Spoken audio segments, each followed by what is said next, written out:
স্বাগত দীপ্ত স্পোর্টসে, আপনাদের সঙ্গে আছি আমি মোহাম্মদ হাসিব।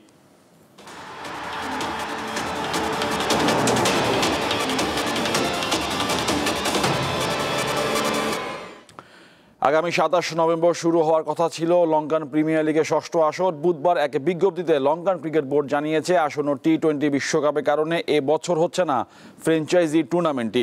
মূলত ২০২৬ টি-20 বিশ্বকাপ যৌথভাবে আয়োজন করতে যাচ্ছে ভারত ও শ্রীলঙ্কা। আইসিসি নিয়ম অনুযায়ী বিশ্বকাপ আয়োজনের পূর্বে ভেন্যুগুলোকে আন্তর্জাতিক মানের হতে হয়। বিশ্বকাপ আয়োজনের প্রস্তুতি হিসাবে স্টেডিয়ামগুলোতে দর্শক ধারণ সংখ্যা বৃদ্ধি, খেলোয়াড়দের ড্রেসিং রুমের সুবিধা বাড়ানো ও ব্রডকাস্ট প্রযুক্তি আধুনিকরণ করতে যাচ্ছে শ্রীলঙ্কা, যে কারণে এবছর শ্রীলঙ্কান প্রিমিয়ার লিগ বাতিল করেছে দেশটির ক্রিকেট বোর্ড।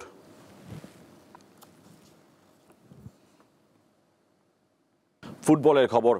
দুটি ফিফা আন্তর্জাতিক প্রীতি ম্যাচ সামনে রেখে থাইল্যান্ডে প্রথম দিনে অনুশীলন করেছে বাংলাদেশ নারী ফুটবল দল। অনুশীলনে প্রথমবার দলের সঙ্গে ছিলেন কোচ ক্যামেরন লর্ড।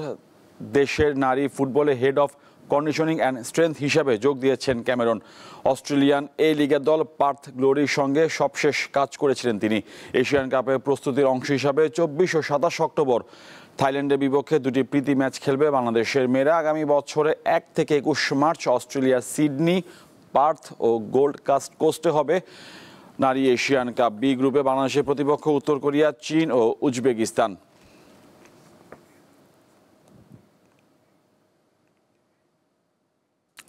আর দর্শক, এই ছিল আজকে দীপ্ত স্পোর্টসে। দেশ বিদেশের খেলাধুলার নানা রকম খবর পেতে দীপ্ত স্পোর্টসের সাথেই থাকুন আর চোখ রাখুন দীপ্ত টিভি ডিজিটাল প্ল্যাটফর্মগুলোতে।